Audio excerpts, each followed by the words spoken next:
l'événement par rapport à cet enseignement.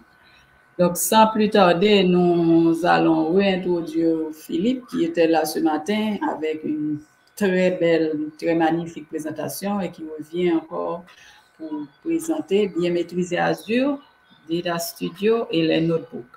Donc, Philippe, c'est encore un plaisir de vous avoir aujourd'hui avec nous. Merci encore et je vous invite tout de suite à partager votre écran, à vous présenter et à démarrer avec votre seconde présentation. À vous l'antenne. Merci Annie. Effectivement, c'est encore un plaisir de vous revoir donc après cette pause pour parler donc de Azure Data Studio. Donc, alors pour l'anecdote, ce matin je parlais d'ADF, Azure Data Factory. Maintenant je parle ADADS, Azure Data Studio. Voilà. Allez, un petit remerciement à notre sponsor qui, sans lui, cet événement n'aurait pas lieu. Et une petite présentation, hein, Philippe Gégère, donc directeur des activités chez la société Medsys en France, basée à Strasbourg, et je suis aussi CTO Data et Bisaps toujours sur Medsys, MVP et un certain nombre de certifications. Je vous ai mis les liens où je suis joignable. Alors je suis speaker sur plusieurs événements, notamment en France, et je représente le club Power BI sur Strasbourg, où je co-anime des sessions, à peu près 4 par an, et je fais ma petite publicité. Donc voilà, prochain pour ceux qui s'intéressent, on va parler de Power BI Embedded en ligne le 4 mai. Voilà, et j'ai porté le t-shirt jaune de notre communauté du club Power BI. Allons-y, ne perdons plus de temps pour parler de Azure Data Studio. Alors, pour la petite histoire, j'ai été rechercher les éléments. Donc, c'est un projet assez ancien, hein, et au départ, on le retrouvait sur GitHub sous le nom de Carbone. Et en 2017, on a eu une version plus fine, plus sèche, mieux améliorée, qui s'appelait SQL Operation Studio, SQLOS, qui a duré une année, la preview, et quand finalement il est devenu une version propre et stable, il a changé de nom, il est devenu Azure Data Studio. Alors, Azure, le mot est un peu gêne un peu parce qu'on verra qu'il n'a pas forcément de lien énorme avec Azure. On peut travailler avec Azure, mais c'est pas forcément une contrainte. Et donc le produit, la version 1, il date de septembre 2018. Voilà, donc toujours un petit logo, une petite image pour représenter le produit. Et voilà son interface principale. On aura l'occasion dans la démo de voir comment il fonctionne, mais voilà. Donc c'est un produit, alors ce que donne pas son nom, hein, c'est pas un produit disponible depuis une console de navigation web, et en fait c'est un produit qu'on installe. C'est ça qui en fait son originalité. C'est un produit installable, et qui permet de faire beaucoup de choses, dont une bonne partie dans Azure. Allez, il prend en charge, ça c'est pour information, il prend en charge les versions, les dernières versions d'SQL qui sont encore supportées par Microsoft, aussi bien les versions d'SQL Server que les versions dans Azure. Comme il s'installe sur une machine, il y a des recommandations, hein, il faut au minimum 2 cœurs, recommander 4 cœurs, et dans l'idéal aussi 8 Go de RAM pour le faire fonctionner. Voilà. Alors sa version actuelle, là c'est à propos de l'application, et je vais détailler une petite chose dessus. On est sur la version 1.43.0. Et ce qui m'intéresse ici, bon, hormis la dernière version, c'est que si vous regardez bien, il fonctionne sur Electron. Electron, c'est un framework, c'est un environnement pour développer des applications installées sur des postes de travail. Et sa particularité, c'est qu'il fonctionne sur tous les OS, j'aurai l'occasion d'en revenir. C'était sa base, et ça crée une interface utilisateur. Et Electron, en fait, c'est la base de plein d'applications. Alors, je ne sais pas si vous utilisez des choses comme des applications. Alors, je vais citer quoi? Je vais citer Teams dans sa version actuelle. Je vais citer Power BI jusqu'à l'an dernier. Je peux citer aussi WhatsApp sur le poste de travail, Deezer et Spotify, tout ça. Ces applications utilisent le même électron. Il faut savoir qu'actuellement, certaines applications comme Power BI et Teams qui utilisent Electron ont tendance à quitter cet environnement pour passer en WebView 2. Voilà, c'est pour la petite histoire. Electron, c'est intéressant, mais il semblerait qu'il y ait des gros problèmes de performance quand les applications sont plus costauds. Je n'ai pas entendu dire qu'il était question pour Azure Data Studio de quitter Electron. L'autre particularité, l'autre chose intéressante, c'est que ce que j'ai pas dit jusqu'à présent, c'est Azure Data Studio, c'est un produit équivalent à SSMS, SQL Server Management Studio, que les administrateurs de bases de données connaissent bien. Donc c'est le même genre de produit. Alors ce qui est intéressant, c'est que SSMS a été développé est un noyau de base qui exploite Visual Studio. Visual Studio, donc c'est une surcouche de Visual Studio. Vous savez, il existe une version intégrable de Visual Studio, gratuite, que vous pouvez installer, et entre autres, certains éditeurs s'en chargent, dont la version vendue qui s'appelle Visual Studio. Alors que Azure Data Studio, à la différence de SSMS, lui utilise une autre version qui est Visual Studio Code. Donc Visual Studio Code, c'est la base sur laquelle s'installe Azure Data Studio. Quand vous installez Azure Data Studio, vous installez aussi certains composants non accessibles de Visual Studio Code. Donc voilà, ça c'est la petite histoire. Chacun des modules SSMS ou Azure Data Studio utilise un même moteur Visual Studio et c'est assez particulier. Allez, je ne vais pas m'attarder.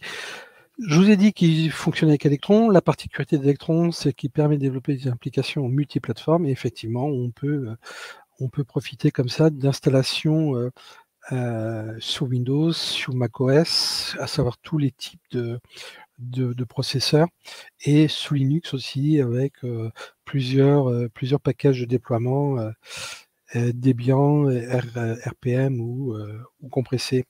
On n'est pas obligé de lancer le module d'installation d'Azure Data Factory. On peut aussi l'utiliser ce qu'on appelle en mode portable, c'est-à-dire en dézippant un zip. Sur la partie Windows, vous avez deux modes pour l'installer. Vous avez le mode système. Alors ça, c'est intéressant si vous êtes administrateur de votre machine. Vous avez le mode user qui utilise dans un bac à sable sans avoir les droits admin et d'administration, et vous pouvez l'installer. Donc ça, c'est intéressant quand vous n'êtes pas administrateur, mais vous avez besoin d'un outil d'administration de base de données de type SQL Server ou Azure SQL Database. Ben, c'est un produit qui permet de le faire. Ils ont sorti aussi une version ARM, vous savez, les mêmes processeurs que les téléphones. Voilà. Alors, comme je vous le disais, donc fonctionne aussi bien sur Linux, sur macOS ou sur Windows. Je vous ai mis les versions supportées. Donc Windows 10 et Windows 11, Windows Server 2016, 2019, 2022, macOS à partir de la version 10, Debian, REL c'est Red Hat, SEL je crois que c'est SUSE et Ubuntu. Voilà, c'est les quatre systèmes qui sont supportés et leur fork, ceux qui se basent dessus. Alors, il y a bien sûr la documentation sur Azure Data Studio. Je vous ai mis ici le lien pour y accéder, avec un certain nombre de choses comme les modules de démarrage rapide, les fonctionnalités, les explications, etc. On a dedans, je vous ai mis par exemple les nouveautés de la version 1.43, celle qui est sortie en avril dernier, c'est-à-dire il y a moins de 15 jours. Donc des modifications, par exemple, sur les nouveautés, des connexions. On a une nouvelle extension qui vient d'être release, qui vient d'être officiellement disponible. C'est les projets SQL Database aussi, qu'on appelle sur d'autres systèmes le SSDT, SQL Server Data Tools.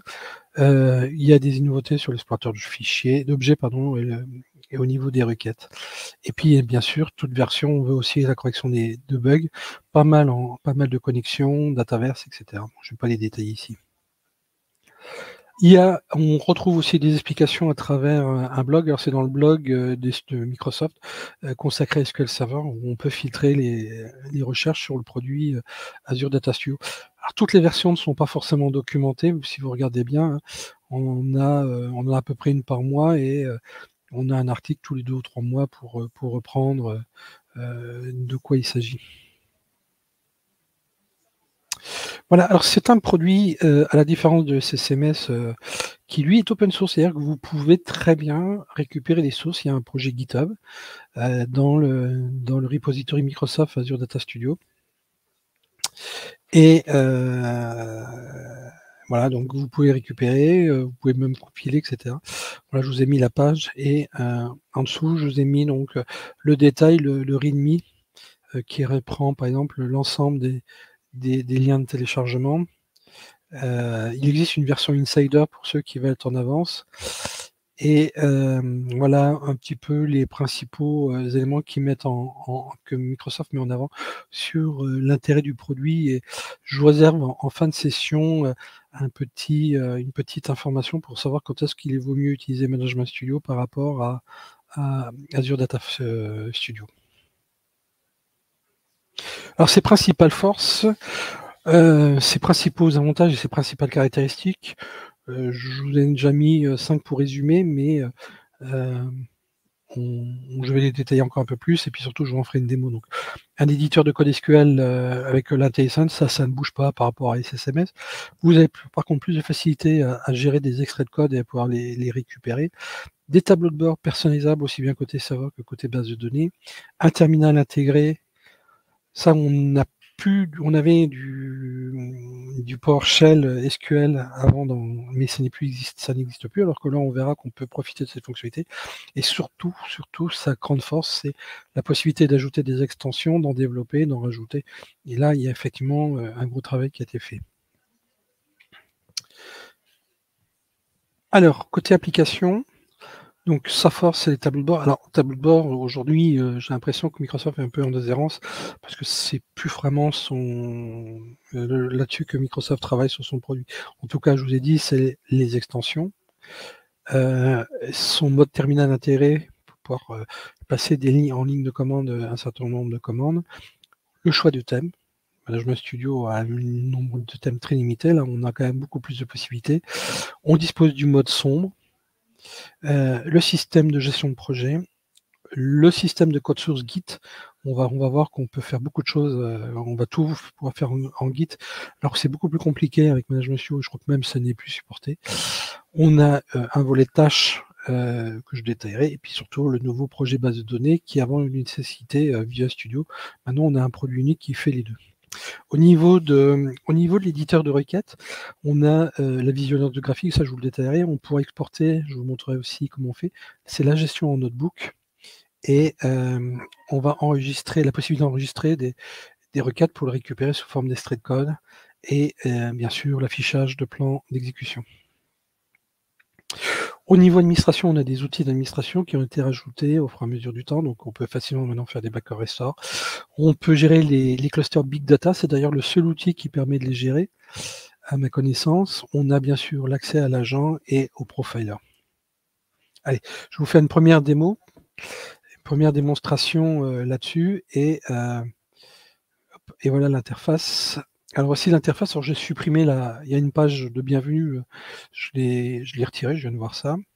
Est-ce qu'elle est là? Elle est là. Ok, voilà, ça c'est la page de bienvenue où on a les premières actions réalisées. Vous voyez, donc créer une connexion, exécuter une requête, créer un bloc-notes, j'en détaille tout à l'heure, et déployer un serveur. Ça sera un autre sujet. Voilà. Donc il y a des vidéos, il y a une historique de ce qu'on a fait, les extensions. Ces extensions, c'est vraiment la force. Alors, je vais vous les montrer, les extensions, on va commencer par là. Voilà les extensions que moi j'ai installées. Donc, vous savez que dans Management Studio, quasiment, on ne peut pas installer d'extension. En tout cas, c'est pas supporté officiellement. Alors que là, vraiment, toute l'idée, est basée sur la possibilité de rajouter des extensions. Par exemple, vous voyez, le profiler, c'est une extension. Vous le rajoutez pas si vous voulez. La disponibilité de l'agent, c'est aussi une extension. Et quand vous choisissez une extension, vous voyez, vous avez pour chaque extension, une page de détail, les contributions qui est intervenues dessus, des dépendances s'il y a. Celui-là, il faut forcément qu'il y ait MS SQL et le concept de base SQL. L'état du runtime, ça c'est une information de démarrage. On est dans la version 0.49 et puis vous avez ici toute l'explication plus ou moins détaillée, l'accès à la doc s'il y en a, etc. avec un certain nombre de choses. Donc des extensions, voilà, moi celle que je vais déjà montée. Donc vous voyez, il y a du français. Si je veux changer, là c'est les couleurs natives. Vous avez la possibilité de changer, je vais vous montrer ça comment. La comparaison de schéma, l'admin pack SQL, etc. Alors sur la place de marché, vous en avez au moins 70. On va les détailler. Il y a toute la partie gestion Azure Arc. Vous pouvez passer aussi dans le gestionnaire, je vous montrerai tout à l'heure, tout ce qui est Azure Client. Azure Clean, vous savez, la ligne de commande pour faire ça, un module de migration, la gestion centralisée pour partager les mêmes connexions entre plusieurs serveurs, data visualisation. Bon, je vais pas tous les détailler ici. Vous voyez, alors ce qui est intéressant, c'est que vous pouvez rajouter, et du coup, ce n'est plus forcément un outil comme Management Studio qui est extrêmement dédié à SQL Server, etc. C'est que vous avez l'accès des composants MySQL, Postgre, et je crois que vous en avez aussi d'autres. Attendez que je regarde. Est-ce qu'il y a d'autres moteurs? De mémoire, il y en avait d'autres. Vous avez aussi Azure, là c'est du Microsoft, aussi c'est du Azure, excusez-moi, Custo, c'est Azure Data Explorer. Donc il y a un certain nombre, et les gens externes, il n'y a pas que du Microsoft ici. Vous voyez, là, pour pouvoir copier un plan, cette personne a développé ce module, etc. Vous avez d'autres modules, bien sûr, Microsoft. Vous voyez ici, Server Report pour gérer un service de reporting services. Et puis, vous avez aussi des modules de langue. Là, vous avez l'espagnol, le russe. Moi, j'ai installé un module français. Et vous avez aussi la possibilité de rajouter des modules de mappage de touches, de raccourcis, si vous le souhaitez. Et là, je ne vois pas d'extension à thème. Vous pouvez choisir des thèmes. Il y en a qui sont natives. Alors, les thèmes de couleurs, ils sont voilà, ici, par exemple. Vous avez cette liste-là. Vous avez du Monokai, vous avez des thèmes sombres, des thèmes clairs, etc., du solaire, etc. Bon, je ne vais pas forcément changer le code, la couleur, parce que des fois, ce sont pas forcément des choses très lisibles. Mais sachez que vous avez possibilité de personnaliser. Tiens, voilà, ici vous avez du thème, c'est là du Atom One Dark pour faire comme le fait l'outil Atom One. Donc voilà, donc il y a des tas de composants qui sont disponibles et qui permettent d'améliorer, de compléter le produit.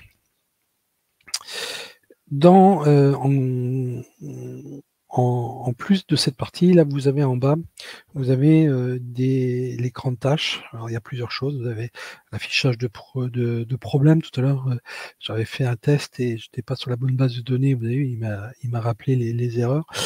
Vous avez le module de sortie qui vous informe des informations. Par exemple, si vous êtes sur Git, comme j'ai pas installé de repository Git, ben voilà, j'ai des erreurs dessus.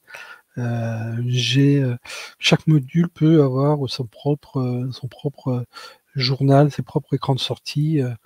Voilà, les extensions, il n'y en a pas, etc. Ensuite, la force de ce produit, c'est que vous avez la possibilité d'utiliser un terminal. Donc ici, vous voyez, j'ai une des dernières versions de PowerShell qui est installée, donc on peut toucher PowerShell. Et vous avez aussi la possibilité de jouer sur d'autres terminaux, et notamment d'autres langues, d'autres supports. Vous avez Gitbatch, vous avez la ligne de commande standard, et vous pouvez jouer aussi sur un phénomène de découpage de l'affichage. Vous avez beaucoup de possibilités. C'est vraiment un produit qui a été d'abord qui exploite Visual Studio Code, et donc vous profitez vraiment de possibilités offertes aux développeurs pour vraiment affiner leur espace de travail. C'est ce qui en fait aussi sa force de ce produit.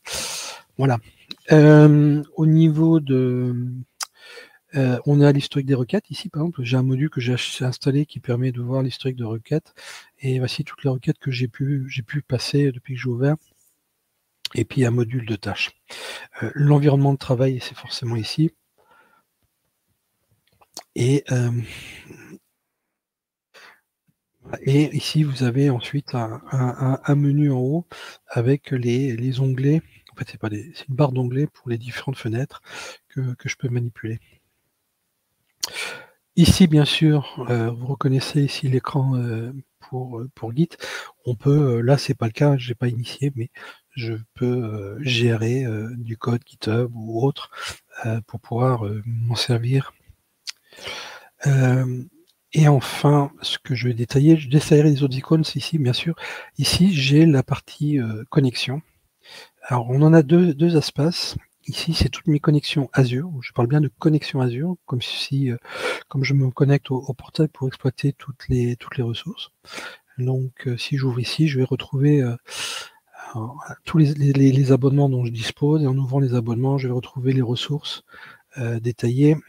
Je vais réduire l'écran là-haut. Vous voyez, donc si j'ai des serveurs SQL, voilà, j'en ai deux. Des bases de données, j'en ai un certain nombre. On va retrouver bien sûr celle que j'utiliserai dans mon environnement Azure SQL Saturday IT 2023. Hein. Donc c'est là-dessus que je vais jouer après. Si j'avais du Cosmos DB pour Mongo, je les verrai ici, etc. Et éventuellement, je pourrais même avoir d'autres briques si j'avais installé les applications, là les Postgre, etc. Donc tous les types possibles qui sont gérés par Azure Data Studio sont là. Donc voilà, donc j'ai un certain nombre de serveurs, et j'ai une petite différence ici, je ne sais pas si vous voyez, ici je suis connecté à une base de données, et ici je suis connecté directement au serveur. La petite différence, c'est que vous ne voyez ici, vous n'avez pas les bases de données, alors que je les ai ici. Et donc si j'ouvre les bases de données, vous verrez que moi j'ai accès aux bases de données système, notamment la master. Hein, sur Azure, on ne dispose que de la master. Et si j'ouvre SQL Saturday 2023, vous voyez que je retrouve l'ensemble de l'affichage. Si je regarde uniquement accès directement à la base de données, je vais fermer le serveur. Voilà. Donc là, j'ai le schéma, j'ai les autres éléments, et j'ai un affichage qui est différent de Management Studio. On peut l'activer ou ne pas, comme Management Studio, c'est-à-dire désactiver le groupement par schéma. Vous voyez, donc ici, je suis par objet, donc les tables, et tous les schémas sont mélangés. Et si je clique sur cette icône, je travaille d'abord par schéma. Et LT, c'est le schéma de là où il y a mes données. Et vous voyez ici la liste des tables disponibles. J'ai des vues, j'ai des synonymes, etc. Donc un affichage qui peut être plus lisible, surtout si vous concevez vos bases de données. Voilà. Je vais revenir sur le serveur. Si je vais prendre l'option gérer, il va m'ouvrir une nouvelle fenêtre. Voilà. C'est ce que Microsoft appelle le tableau de bord, que moi je trouve qu'ils ont un peu abandonné malheureusement. On est censé pouvoir ajouter des choses. Vous voyez ici, là, et on a la possibilité de rechercher pour retrouver une base de données dans la liste. On voit ça un peu mieux, les composants dans le tableau de bord. Donc, vous voyez, ici, j'ai rajouté deux qui ne sont pas de série. J'ai rajouté un premier tableau de bord qui est le taux d'occupation des tables, et le top 5 d'occupation des tables, des plus grosses tables. Et ici, les requêtes les plus lourdes, depuis le lancement, vous voyez, bon, globalement, comme c'est juste une machine une base de données qui me sert pour cette présentation, j'ai pas beaucoup d'activités. Et puis bien sûr, après, j'ai une liste de tables. Des tables de la base ici, sur lesquelles je peux agir. Comment gérer le script de création, sélectionner les 100 premières lignes ou modifier les données. Là, on se retrouve un petit peu dans l'équivalent de ce que fait Management Studio. D'ailleurs, ce qui était, je vais faire un petit aparté. Historiquement, dans les premières versions, et celle il y a encore à peu près il y a 1 an, on avait des morceaux encore de Management Studio qui apparaissaient. C'est-à-dire que le profiler ou qu'est-ce qu'on avait d'autre comme module, quand on l'utilisait, on se retrouvait avec des modules qui étaient vraiment ceux de Management Studio. En l'occurrence, on chargeait aussi avec Data Studio la brique SMO. Vous savez, alors je ne sais pas si vous savez, mais toute l'interface de Management Studio, en fait, quand vous cliquez, vous lancez une option, etc., vous allez traduire tout ça en requêtes SQL qui vont être gérées par le serveur. Si vous voulez, Management Studio, c'est qu'une interface visuelle qui se sert d'une bibliothèque intermédiaire pour transformer des actions, des objets, en programmation objet, vers des requêtes SQL. Et donc, on en avait encore. Et actuellement, ils utilisent de moins en moins SMO, pour ne pas dire qu'ils l'ont supprimé, l'accès à SMO, et ils utilisent maintenant leur propre librairie qui s'appelle SQL SDK, je crois, qui est un autre projet open source qui fait le lien entre l'interface et le visuel et la base de données. Ce que j'ai pas dit aussi, ça j'aurais peut-être dû commencer, c'est qu'aujourd'hui, si vous installez Management Studio en version 18 ou 19, vous allez avoir installé, il installe automatiquement sans vous demander votre avis ou quoi que ce soit, vous installez aussi Azure Data Studio. Il faut savoir, c'est un choix qu'a fait Microsoft d'installer les deux. Voilà pour l'explication un peu de l'interface. Moi, ce que on va faire, on va commencer à écrire nos propres requêtes. Et ben, on va faire clic droit, nouvelle requête. Et je vais faire select from. Et vous voyez que l'intelligence, l'aide à la saisie est là. Point. Et puis j'ai, vous voyez, il me propose des produits. Donc si je lance ça et que je fais exécuter, voilà, donc je me retrouve bien avec un tableau de résultats. Et on retrouve à peu près la même structure, un tableau de résultats, un message. Vous voyez qu'il y a beaucoup moins d'icônes en haut, il faut se débrouiller un petit peu. La seule qu'on ait barre d'icônes, hein, c'est exécuter, annuler quand on l'a lancé, se déconnecter, changer la connexion, ici donner le nom de la connexion. Typiquement ici, on verra tout à l'heure qu'on pourra aussi utiliser d'autres modules dans ce bas. On peut afficher le plan d'estimation, le plan estimé. Ouais, bon. Comme pour une requête simple, le plan d'estimé est assez simple. On a l'arborescence du plan, comment il s'organise en textuel, le même plan, et les principales opérations qu'il a exécutées. Donc vous voyez le nombre estimé de lignes, un certain nombre d'informations sur le plan d'exécution.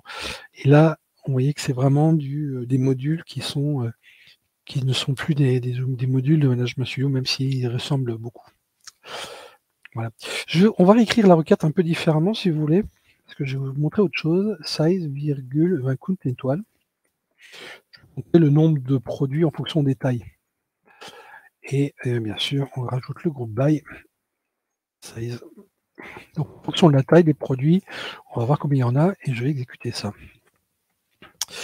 Ce qui m'intéresse, c'est ici à droite, en face du résultat. Ici, je peux enregistrer le résultat en format CSV. Je peux l'enregistrer en format Excel, en format JSON. On reconnaît les accolades. On peut les enregistrer paradoxalement au format Markdown, et ça je vous parlerai tout à l'heure du Markdown. Je peux aussi avoir du XML, et puis ces deux icônes-là vont m'intéresser parce que c'est une représentation graphique, et donc je vais utiliser la première, et vous voyez, il me propose une représentation graphique de mes éléments. J'ai la possibilité de choisir le mode d'affichage, hein, vous voyez, en camembert, bon, c'est pas très lisible, en anneau, en ombre, il n'y a pas de nom. Qu'est-ce que je voulais faire? représenté avec des lignes.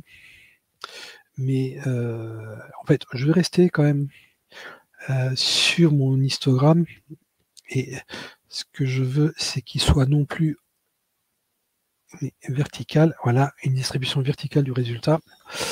Donc voilà, ici, j'ai ma distribution. Vous voyez que ce qui a plus, c'est ceux qui ne sont pas déclarés en taille, mais la taille 44, 48 sont probablement les plus utilisés, et le XL un peu moins.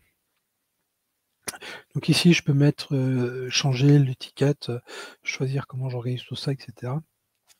Je vais revenir sur le résultat et je vais utiliser celui-là.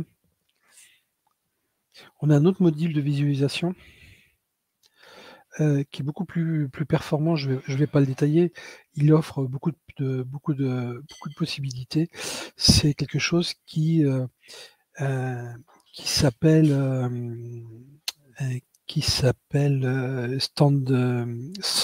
Sandance anglais, qui est un module qui a été rajouté automatiquement quand j'ai utilisé ce module.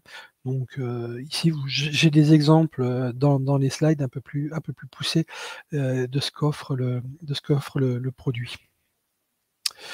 Donc voilà un peu le produit. Ce qu'il offre, la possibilité d'écrire des requêtes, etc. Des gestions en onglet, pardon. Je reviens sur mon interface, etc. Et voilà, je vais reprendre les slides et puis on va détailler un peu la suite, et notamment de ce que sont les notebooks.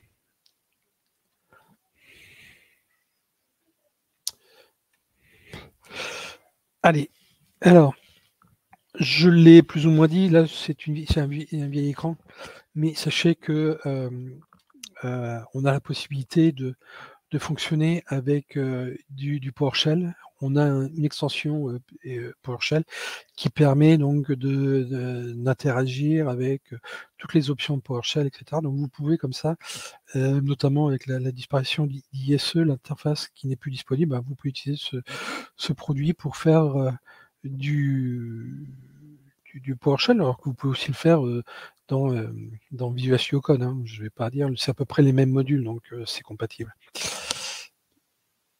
On peut importer les données, donc un peu comme le faisait le pseudo-module intégré dans DCCS, qui est intégré dans Management Studio. Vous pouvez lancer des déchargements de données. On a le profiler avec sa propre interface. On a un outil, et celui-là il m'intéresse pas mal parce que moi j'aime beaucoup l'outil SSDT, je vous parlais tout à l'heure de gestion de projet de base de données. Donc on a un module de comparaison de schéma où vous choisissez deux bases de données, une base de données ou un projet, et puis il vous fait la comparaison, il vous dit voilà, telle table n'existe pas, telle table existe de ce côté, et puis vous pouvez aussi créer le script de modification. Donc typiquement une table qui n'existe pas, vous vous faites appliquer et vous allez avoir la base qui va être détruite sur la destination pour que l'ensemble des actions soit conforme à ce qui est sur la source. Alors vous voyez bien sûr, vous avez une coche là, vous voyez une colonne include. Vous pouvez choisir quels sont les objets que vous voulez aligner et ceux que vous voulez ignorer. Ça gère aussi les instances managées. Azure SQL Managed Instance, vous savez, ce sont des bases de données de type SQL qui, quand vous utilisez Azure SQL Database, vous n'avez pas accès au serveur. Il y a des cas où vous avez besoin des composants serveurs, comme des logins, comme des services, des serveurs liés, comme qu'est-ce qu'il y a d'autre dans l'instance dont on peut avoir besoin, le broker, etc. Donc, il y a un certain nombre de choses qui sont nécessaires si vous avez besoin, qui ne sont pas du tout disponibles dans Azure SQL Database. Dans Azure SQL Database, vous n'avez exclusivement que des modules vous n'avez exclusivement que accès à la base de données et absolument pas son environnement. Vous ne pouvez pas administrer, vous n'avez pas accès au disque, etc. Et donc, si vous voulez dans Azure accéder à ça, soit vous installez ça dans une VM et vous administrez totalement la VM et l'instance SQL Server, soit vous utilisez un mode intermédiaire qui est du manage instance. Les manage instances, c'est des instances SQL que vous avez disponibles, mais dont l'administration, la gestion est dédiée à Microsoft. Donc, c'est ni totalement du Azure SQL Database, ni totalement du SQL dans des VM. C'est un niveau intermédiaire. Donc, voilà. Donc, vous pouvez gérer facilement les instances managées avec cet outil qui est Azure Data Studio. Tout à l'heure, je vous parlais du module graphique plus poussé que celui qui est natif. Voici des exemples dynamiques de ce que peut faire le produit. C'est un produit open source qui peut être utilisé dans plusieurs environnements. Donc voilà, et il a la particularité de pouvoir gérer des très grands volumes de données et de faire une représentation multiple graphique. Allez, le titre était bien de parler d'Azure Data Factory et aussi des notebooks. Un petit mot sur ce que sont ces notebooks. C'est quelque chose qui vient du monde de Python. Donc au départ, quelque chose lié à des besoins de développeurs. Et donc, plutôt que d'écrire des lignes de commande dans une interface, on avait bien un IDE, mais en fait, les commandes, vous les passiez un peu comme une ligne de commande, et puis vous oubliez un peu l'historique, il faut remonter, repartir en ligne de commande. Donc les notebooks sont un peu ce qu'on est capable de faire dans Management Studio à l'époque. C'était toujours aujourd'hui, mais on avait l'alternative de ça, c'était de choisir la ligne et de lancer la commande. Là, le notebook, qu'est-ce que c'est? C'est une application d'abord web qui permet d'écrire du code, de les partager et de pouvoir lancer des commandes et tout ça avec une documentation disponible.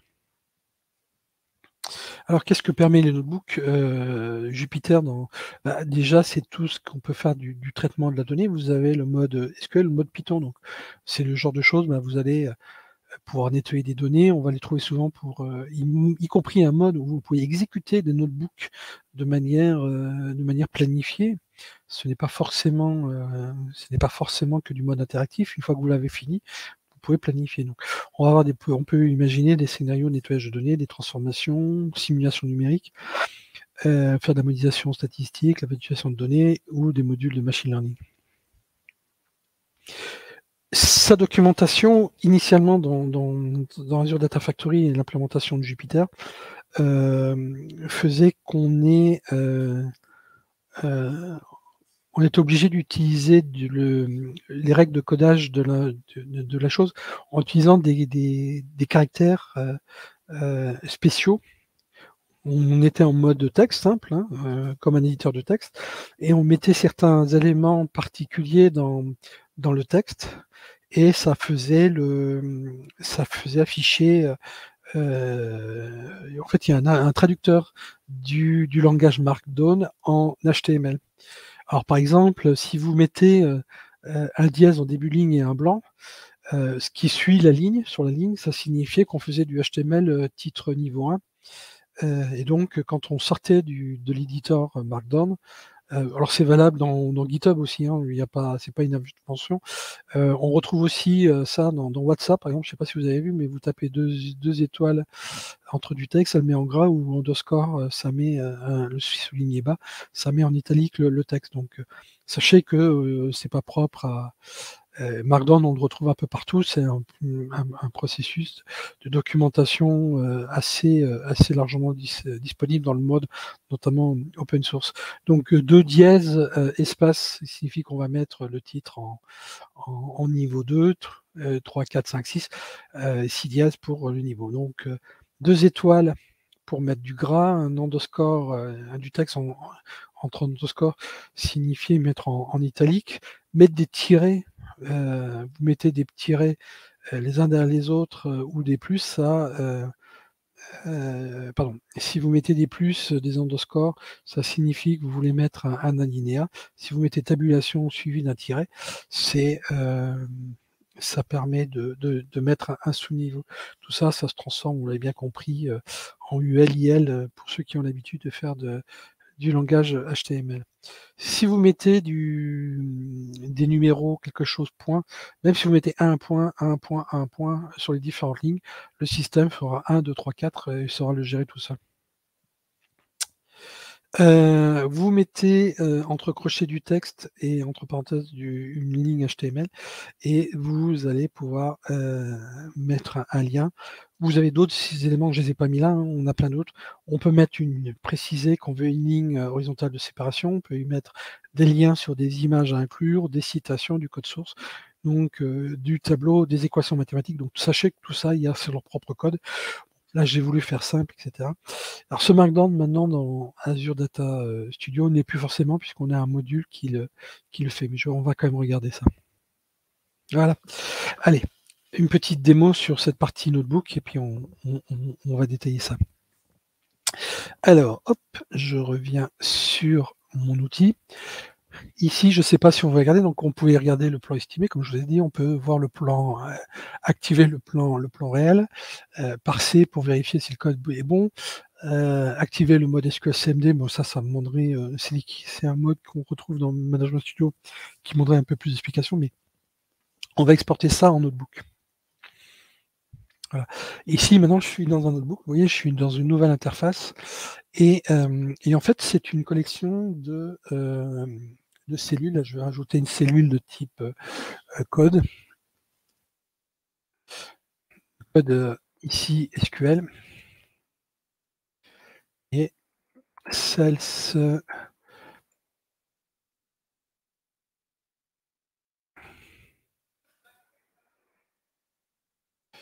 lt.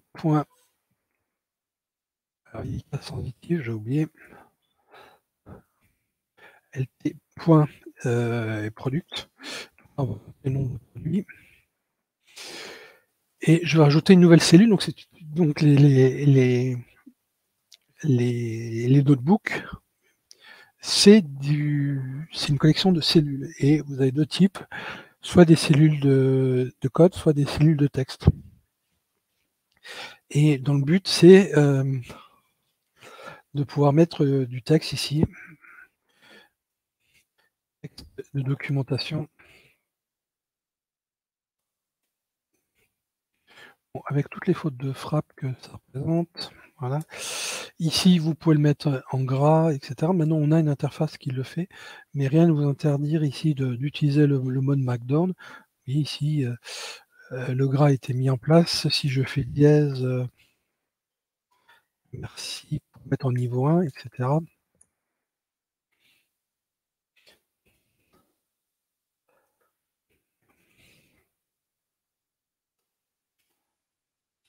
Niveau 2, en fait c'est point 1, point 2. Et si je sors là-dedans, vous voyez, il a refait la mise en page. Il y a le gras, il y a le titre niveau 1, la liste, etc. Donc ça, je vais pouvoir documenter mon bloc-notes sur les différentes étapes et expliquer ce que feront les cellules suivantes. Donc, je sais pas, select.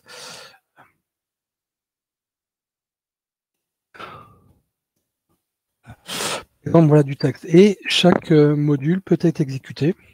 Alors, il voudra bien sûr, je ne sais pas si vous avez repéré ici, il n'y a pas de base de données. Donc, la première exécution, il va me demander d'identifier la base de données qui va bien. Je vais lui dire de me connecter à ma base Azure SQL Database qui s'appelle. Vous voyez, donc ici, il vient dans la cellule, il vient de rajouter l'élément, donc 19 lignes générées pendant, ça a duré moins d'une seconde. J'ai un certain nombre d'options par rapport à cette cellule. Je peux la monter, la descendre, la fractionner, et j'ai d'autres éléments. Je peux faire exécuter tout ce qui est au-dessus pour essayer de le faire. Je peux la convertir en texte ou code, etc. Je peux la réduire, la développer, etc. Donc des tas de choses. Effacer le résultat. Tiens, je vais faire effacer le résultat. Hop, vous voyez, je ne garde que la cellule qui est intéressante.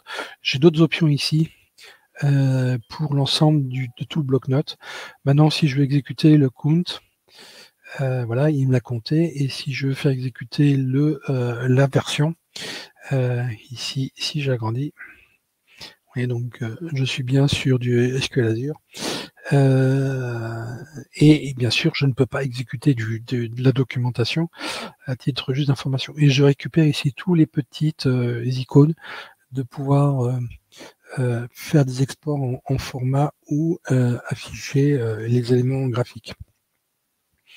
D'ailleurs, on peut le faire ici, celui-là, comme j'ai fait tout à l'heure. Voilà la version graphique. Pour ça, il faut configurer le graphique et lui dire que c'est une représentation verticale. Et voilà.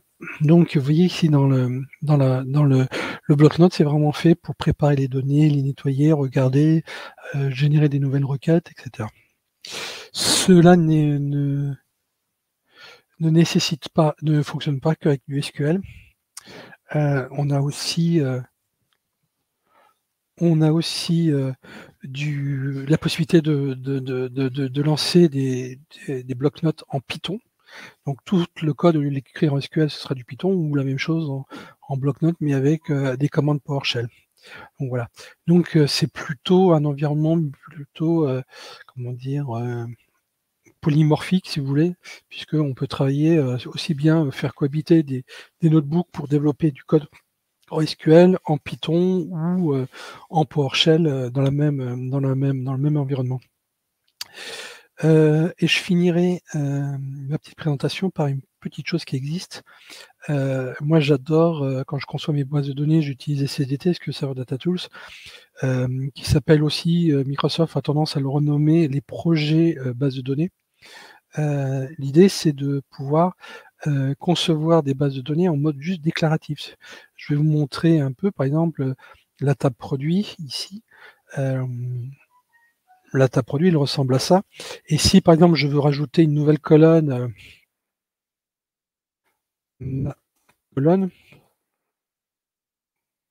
alors, de type int, et je mets ma nul qui accepte du nul. Vous voyez, je fais ça. Si je déploie ensuite le projet dans ma base de données, vous voyez, je peux la construire, le projet, et puis je peux publier vers la source. En l'occurrence, ma base de données, c'est celle-là. Qu'est-ce qui lui manque? Le serveur. Voilà, je veux celui-là. Voilà. Et si je fais publier, en fait, il va se passer la chose suivante quand je vais publier. Ici, on va faire. Oui, je n'ai fait qu'un create table, mais en fait, le système va utiliser un datapack et il va faire la différence. Et du coup, on retrouve le module de comparaison de schéma. Et il va comparer, il va voir que la table, ma colonne ici n'existe pas, il va la rajouter simplement dans le texte. Et il va faire attention de ne pas perdre les données dans le code source. Ça, c'est quelque chose que j'aime bien parce que on peut travailler à plusieurs, on a une version commune du code source de la base de données. Le déploiement est très facile parce que c'est tout le delta pour porter la base de données se fait par comparaison de schéma et de génération du code qui permet de rajouter, donc vous allez voir un alter table, add colonne, etc. En fait, c'est même un peu plus compliqué parce qu'il va faire attention à ce que la colonne soit dans la même position que ce que je veux. Donc, il va en fait créer un doublon de la table, créer une nouvelle table vide avec ma colonne, et il va faire un copie des deux parce que la colonne, je la veux pas forcément à la fin, mais en plein milieu, etc. Bon, là, j'ai mis à la fin, mais c'est pas grave. Voilà, donc je vais laisser dérouler, mais sachez que c'est très intéressant ce module. Si vous ne connaissez pas, moi je vous invite à regarder. Ça existe en Visual Studio, y compris dans la version gratuite qui est Community Edition, mais ça existe aussi maintenant dans Azure Data Factory, puisque ça vient d'être release avec cette version 1.43, ou 1.42, pardon. Et bien sûr, tout ça, vous le déclarez dans le Git, en module Git, soit sur Azure DevOps, soit dans GitHub, et vous avez une version que tout le monde peut utiliser, tous les développeurs, parce que tous les développeurs de l'équipe veulent faire. Bon, j'ai l'impression que là, lui, il a un peu bloqué. Je ne sais pas pourquoi. Problème, non, j'ai pas de... Je ne sais pas pourquoi le module plante. A priori, le code a été généré, donc le projet a bien été généré, et c'est la partie déploiement qui pose problème. Bon, on regardera peut-être un peu plus tard, je vais quand même revenir sur mes slides, parce qu'il nous reste quelques minutes. Allez, Je vous ai gardé une dernière slide, je vous avais promis de regarder un petit peu la différence entre Management Studio et Azure Data Factory. Lequel choisir? Alors, à gauche, je vous ai mis Azure Data Factory. Donc, quand est-ce qu'on a... c'est une meilleure application. Si vous avez besoin de modifier principalement des requêtes, si vous voulez vraiment faire de la modification d'écriture de requêtes avec l'éditeur ou les notebooks, c'est un produit plus avancé pour faire ça. Si vous avez besoin de visualiser et représenter graphiquement des jeux de résultats rapidement, Azure Data Factory, Azure Data Studio, c'est le généré, ce qui n'est pas le cas de Management Studio. Pour exécuter la plupart des tâches d'administration, si vous manipulez beaucoup le langage le SQL CMD ou PowerShell et que vous voulez administrer avec ces lignes de commande, ce sera beaucoup plus facile avec Azure Data Studio. Vous n'avez pas besoin d'utiliser les assistants, c'est le point au-dessus, hein. Vous n'avez pas besoin d'utiliser les assistants automatiques qui vous aident. Vous préférez la ligne de commande, donc voilà. Vous n'avez pas besoin d'effectuer une configuration d'administration ou de plateforme complète. Vous êtes vraiment plutôt orienté développeur, puisque vous n'allez chercher pas d'administration. Si on voulait opposer développeur et administrateur, donc c'est vraiment l'outil idéal. Vous avez besoin d'une version d'édition de requête sous macOS ou Linux, ou bien que vous avez besoin de projets de base de données sans Visual Studio. Management Studio, donc l'outil historique qui est largement utilisé, si vous avez besoin d'utiliser massivement des assistants, si vous faites des travaux administratifs, là, le produit est quand même beaucoup plus avancé, offre beaucoup plus de possibilités. Si vous gérez la sécurité, si vous voulez l'évaluation de vulnérabilité, tout ça, ce sont des modules qui sont déjà très intégrés. Si vous utilisez les conseillers, les tableaux de bord d'optimisation de performance, il y a beaucoup de fonctionnalités dessus dans Management Studio qui vous aident beaucoup dans ce domaine. Et si vous voulez gérer des diagrammes aussi, il y a une option qui permet d'afficher la relation entre les tables, etc. Vous devez gérer des serveurs inscrits, c'est quelque chose qui n'existe absolument pas dans Azure Data Studio, ou bien vous voulez utiliser des interfaces qui vous affichent par exemple les statistiques des requêtes ou les statistiques diverses et variées. Bon, vous avez aussi l'écran de monitoring qui existe, qu'on ne retrouvait pas forcément de l'autre côté, etc. Donc vous avez beaucoup de choses pour de l'administration. Globalement, pour faire simple, si vous êtes plutôt des concepteurs de bases de données, vous êtes des développeurs de bases de données, Azure Data Studio est le bon produit pour vous. Si vous êtes vous faites quasiment que l'administration de bases de données, de surveillance, etc., Management Studio est le bon produit. Je vais revenir une dernière fois sur voir s'il a réussi. Et puis je vais vous montrer, voilà, il a déployé. Et si on regarde la structure de la base de données, et que je regarde la structure de ma table produit et les colonnes, et on va voir qu'il a bien déployé ma colonne. Non, il ne l'a pas déployé. C'est bizarre. Bon, elle fait démo, il ne me l'a pas déployé. Bon, c'est pas grave. Voilà, je suis un peu déçu. Et si, ce que je voulais vous montrer aussi, hein, c'est que l'environnement pardon, je vais le retrouver aussi ici, les paramètres. Le nombre d'options de paramétrage de l'interface graphique, de l'éditeur, etc. Vous voyez, il y a une liste longue comme le bras d'options pour faire à peu près tout ce qu'on veut, le paramétrer, affiner l'interface en faisant ici vous voyez des icônes, mettre du code côte à côte, etc. Donc vous avez une liste longue comme le bras d'options pour ce faire. Voilà, j'en ai fini avec ma présentation. Je ne sais pas s'il y a des questions, je n'ai pas regardé. Non, pas vraiment, sauf un frère qui a fait un commentaire disant que qu'est-ce que c'était? Azure Data Studio semble être bien mieux que SMS. Alors ça dépend. Si vous ne voulez pas passer, si vous faites, moi je préfère dans beaucoup de cas où j'interviens dans de l'administration, SSMS est beaucoup plus complet que peut l'être Azure Data Studio en termes d'assistants. Vous allez pouvoir, par exemple, je pourrais vous faire une liste quasiment toutes les options de CCMS se retrouvent quasiment difficilement dans ADS. Par contre, si vous êtes vraiment du pur développeur, etc., là où Azure Data Studio, c'est vraiment le produit fait pour ça. Ok. Merci. Je ne sais pas si on peut attendre une de questions qui tarde à arriver.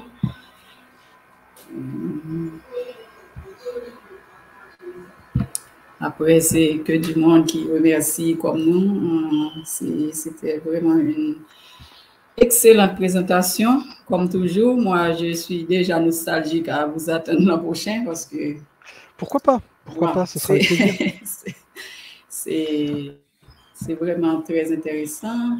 Très bel outil. Oui, c'est des commentaires qui...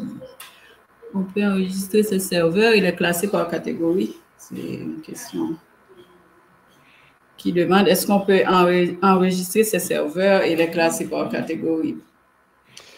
Est-ce que enregistrer des connexions, déjà, oui, la réponse est oui. Est-ce qu'on peut les mettre par catégorie? Je ne pense pas. Ce que doit faire Management Studio. Mais c'est vrai que c'est pas une question que je me suis posée, non. Alors, regardez, il y a plein de choses que j'ai pas montrées dans le produit, donc je vous laisserai les découvrir. Peut-être même qu'il existe des extensions qui permettent de l'enrichir et de le faire, je sais pas. Là, je vous laisse jouer avec. Je vous dis, avec les extensions, c'est presque à chaque fois un nouveau produit qui s'offre à nous, quoi. Ok, donc merci beaucoup. Vraiment merci Philippe. Merci beaucoup de votre accueil, de m'avoir suivi. Oui, oui. À l'an prochain, on va dire. Avec plaisir. D'accord.